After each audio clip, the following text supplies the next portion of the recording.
Hello mga kamamshi, andito nga pala kami ni Baby sa labas. Naglalakad-lakad. Pero dahil mahangin dito na banda, nagstay muna kami. Kwento muna tayo. Kaya naisipan ko mag-video kasi dito lang naman kami. Mamaya maglalakad-lakad ulit kami. Banding ba? Ayan si Baby, 5 months old na siya mahigit. Malapit nang magngipin kaya yan gustong gusto mangagat. Ang sakit pala guys, makagat yung utong. Masakit pala talaga siya. Ayan o, kahit wala pang ngipin guys, masakit talaga. Yung gums niya, ginaganyan na talaga yung dede ko. Ang sakit. Naiyak nga ako nung last time kasi ginanon talaga niya. Inipit niya yung dede ko, tsaka niya hignugot. Ang sakit guys. Parang ginanon, basta ginanon, hindi ko alam kung anong tawag, basta ginanon yung dede ko. Ang sakit-sakit guys. Parang ayaw ko na magpa-dede.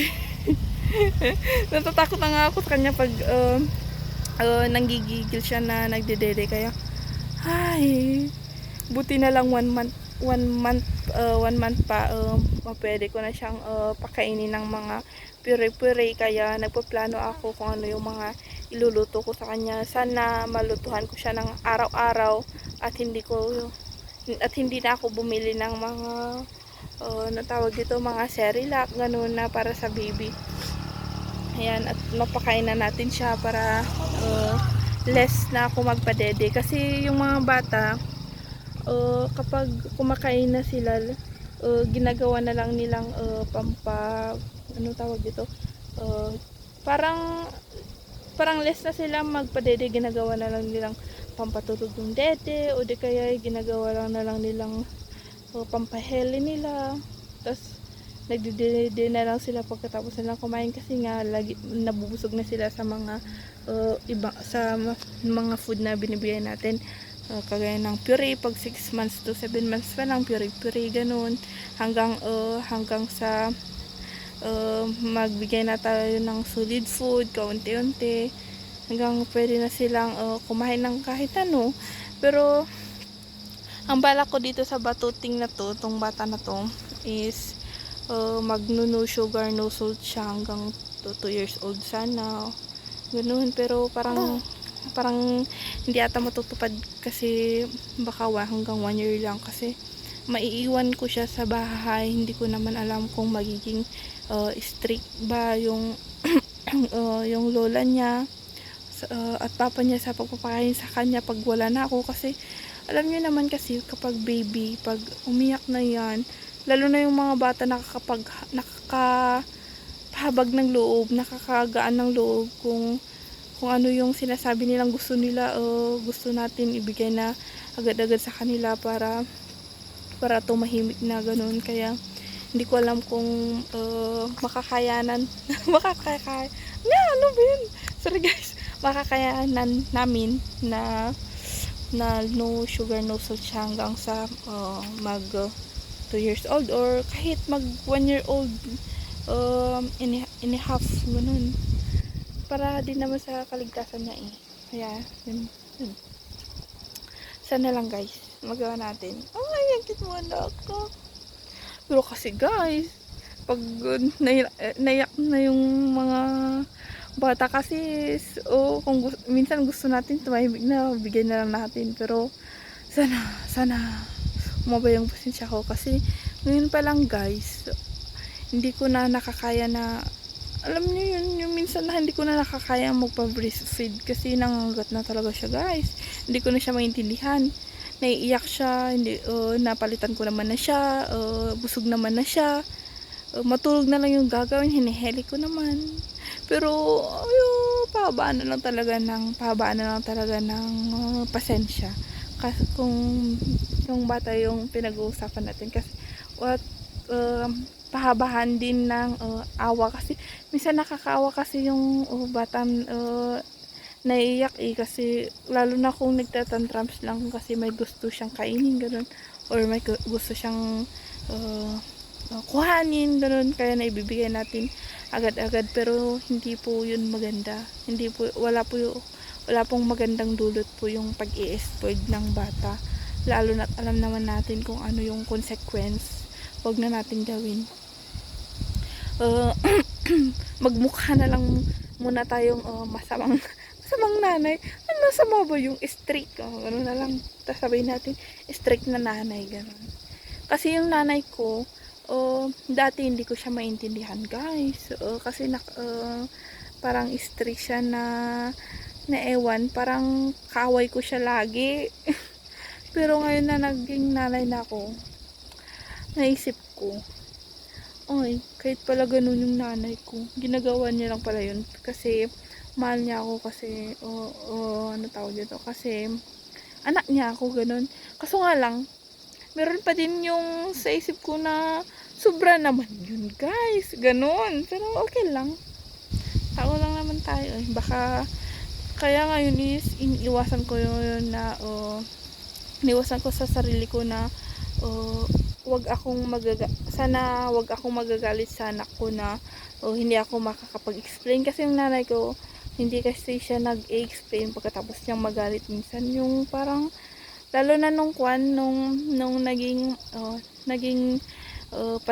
dalaga na ako, ganun. Kasi hindi ko na kasi hindi kasi kami ano tawag dito, hindi kasi kami magkakasama na hanggang, hindi kasi namin nakakasama yung nanay namin hanggang sa pagtanda. Ano ba talaga tawag doon?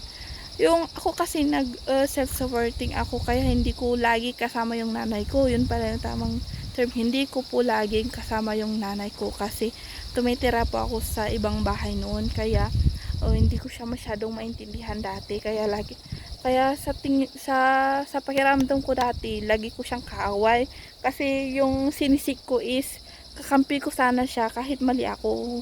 Yun. Kaya mali ko. Pero, ngayon, naiintindihan ko na siya, naiintindihan ko na kung naman na yung point ko dati. Kasi nga, hindi kami talaga magkasama lagi.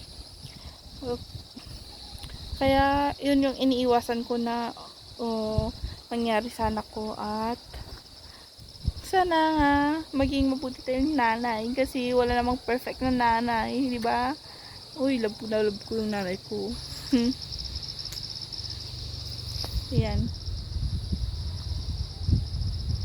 Alam nyo naman, yung padalaga or pabinata na mga stage is reveal.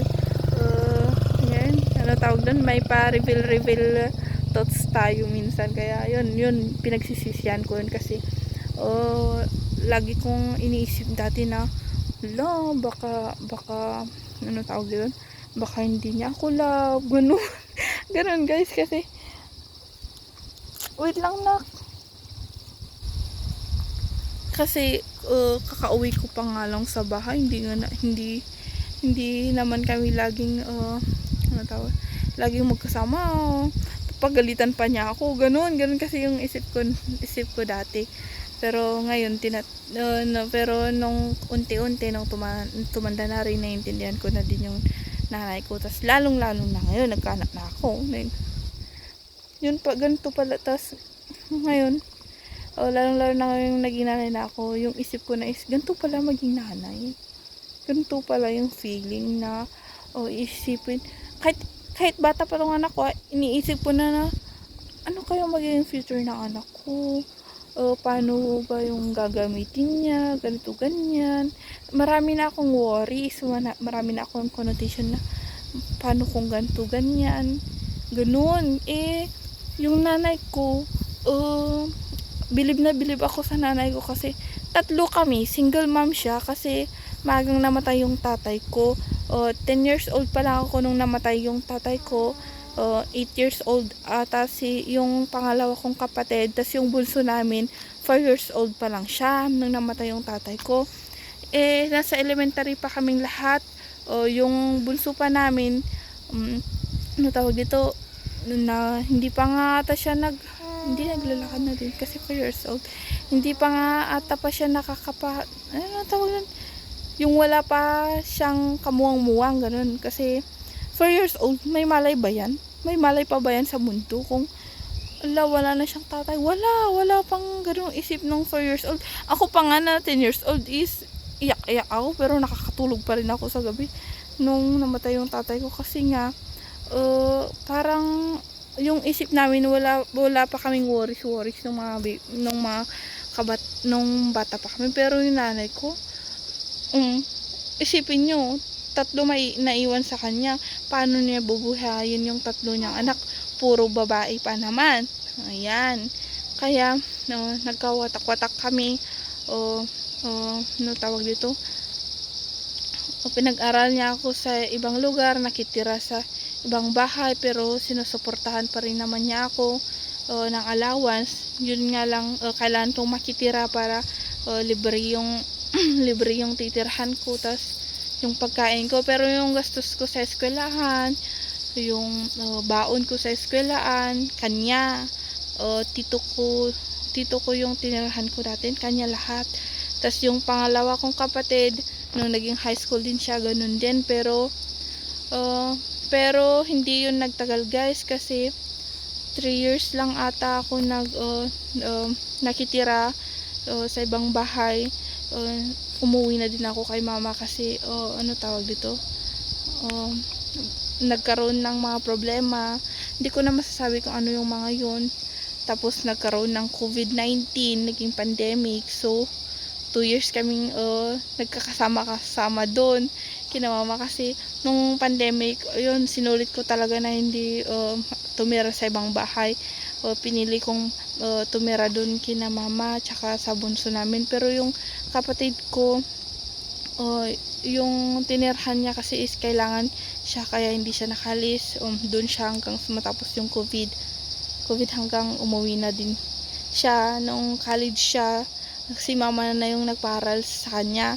Tapos ako naman dahil maagang naglandi nung college naman ako, nung second year college ako, ano tawag dito, kasi second year college ako nung nag back to school na, nag-aral pa rin naman ako, pero hindi na si mama lahat yung nagbibigay ng expenses ko.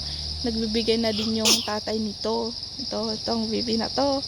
Yan, tinulungan na din niya ako. Kaya hanggang ngayon, so natigil lang ako sa pag-aaral dahil nagbuntis ako kay baby, tapos pinanganak ko siya, tapos binabala ko na sana maka-enroll ako sa second sem, sunod na pasukan, para matapos ko na yung degree ko, kasi 3 semester na lang matatapos na din ako.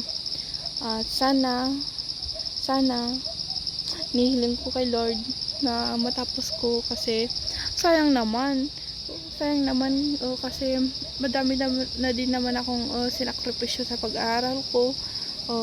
God knows kung paano ako, naiyak ako, guys, kung paano ako nagsikap para lang makapag-aral, nakitira sa iba't ibang bahay, o nagtrabaho sa iba't ibang bahay para lang magkaroon ng extra na pera para sa gastusin ko, ganun.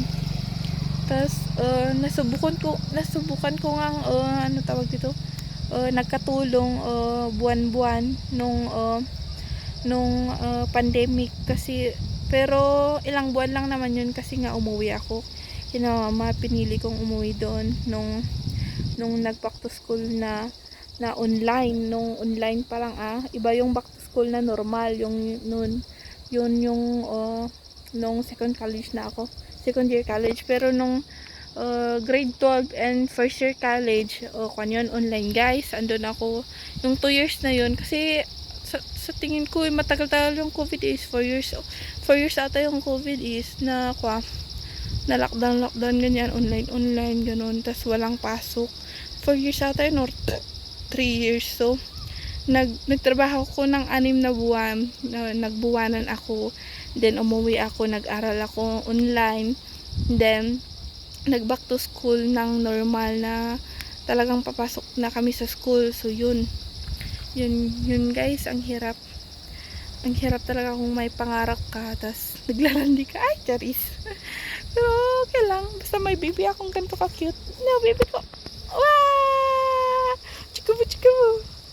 Chika mo, chika mo. Chika mo, chika mo. Yun lang guys. Magpapatuloy na kami maglakad-lakad. Dito ni Bibi. Tapos maya maya uuwi na din kami kasi nga hapon na din, baka mamaya andun uuwi na din yung tatay nito. Sasalubungin namin kasi tong-tuwa yun, tong-tuwa tong Bibi na to. Tapos yung partner ko kapag nakikita pag sinasalubong namin siya. Kaya ayan, lakad-lakad muna kami guys. Bye! Say bye, anak ko. Bye! Bye-bye! Oh! Ba, chika mo! Achik, chika mo! Ba! Achik, chika mo!